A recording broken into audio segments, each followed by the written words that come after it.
Ces jours-ci, nous avons parlé à plusieurs reprises à propos de l'importance de Tehillim, réciter le Tehillim, surtout durant le mois d'Elul. On ajoute 3 chapitres, le chapitre, le David Hashemori, et ainsi de suite.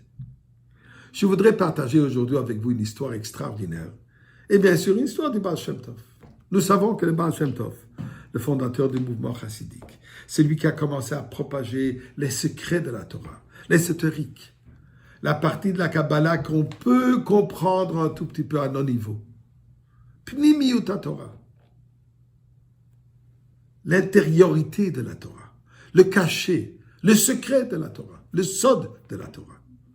Et le Baal Shem Tov avait de coutume que Shabbat, à table, tout le monde est invité. Peu importe, des plus grands de ses élèves, à l'homme le plus simple, qui à peine qui pouvait réciter quelques paroles de Tehillim et lire les paroles de la prière à moitié brisées. Tout le monde était également invité à sa table. Non seulement ils étaient invités, mais durant les repas de Shabbat, le Baal Shem Tov a donné une attention particulière aux plus simples.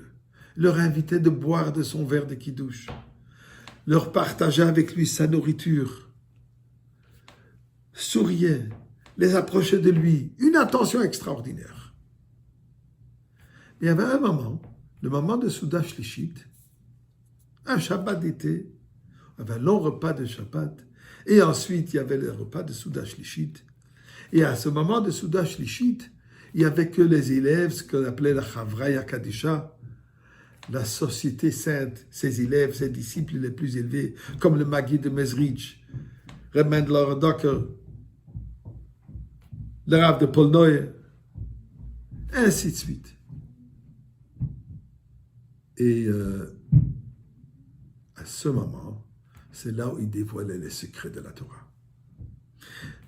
Le Magui de Mezrich raconte que pendant qu'on était assis, en train d'écouter ce dévoilement de divinité, ce dévoilement de Torah, de manière fabuleuse, on est rentré dans une extase extraordinaire.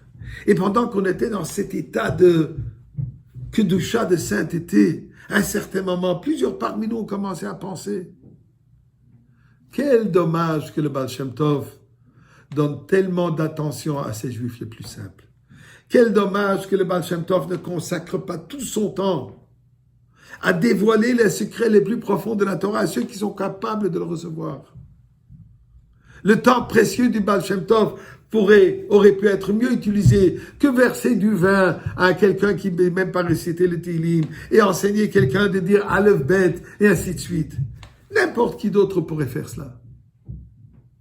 À un certain moment, assis comme ça à table du Baal Shem Tov, Souda Shlishit, le Baal Shem Tov nous a demandé de fermer les yeux. Et il commence à dire le pasuk Shalom, Shalom la Rachok.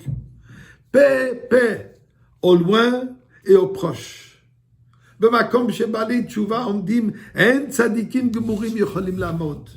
Au niveau, l'endroit où se tiennent le Baal Tshuva, le pénitent, le juste parfait ne peut jamais atteindre. Et tout à coup, il nous demande de rester les yeux fermés et de commencer à chanter. Un chant qui touche le cœur. Un chant qui réveille le cœur. Et là, il nous a tout à coup demandé de mettre les mains un sur l'épaule de l'autre. Il a formé un cercle humain. Et le Baal Shem Tov lui-même en premier met sa main droite sur ce talmid, assis à droite, et celui à gauche. Et il a commencé à chanter. Et là, tout à coup, on a été transportés dans un autre monde. On a entendu des paroles divines, des paroles sainteté. Quelqu'un qui dit « Taten Himmel, cher Père, mon cher Dieu », et il récite quelques versets de Tehillim. Et l'autre qui crie « Grandeur, ampleur divin », et il récite quelques paroles de Tehillim. On a ressenti une certaine connexion divine qu'on n'a jamais ressentie auparavant. Le Magui de dire, j'étais tellement imprégné par cette kedusha que mes bottes étaient pleines de larmes qui coulaient de ce moment d'exaltation. Et tout à coup, le Baal Shem Tov qui enlève les mains Et on se réveille, on se trouve à table, et le Baal Shem Tov nous dit, écoutez maintenant ce que vous entendez. Toutes ces paroles divines, toutes ces paroles de sainteté, d'un niveau tellement élevé, ce sont les Juifs simples qui sont en train de réciter les Tehillim à côté. Ce sont leurs paroles. Ça sont les paroles que vous avez entendues dans les cieux les plus élevés. Puisque ceci atteint l'Éternel lui-même.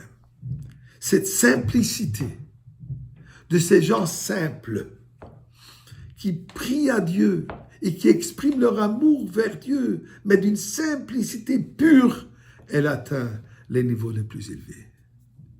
Et c'est ceci que nous devons essayer d'atteindre au mois d'Elul.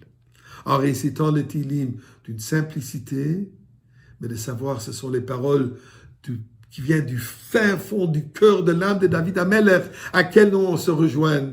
Et de cela, nous allons mériter à revoir David Amelech.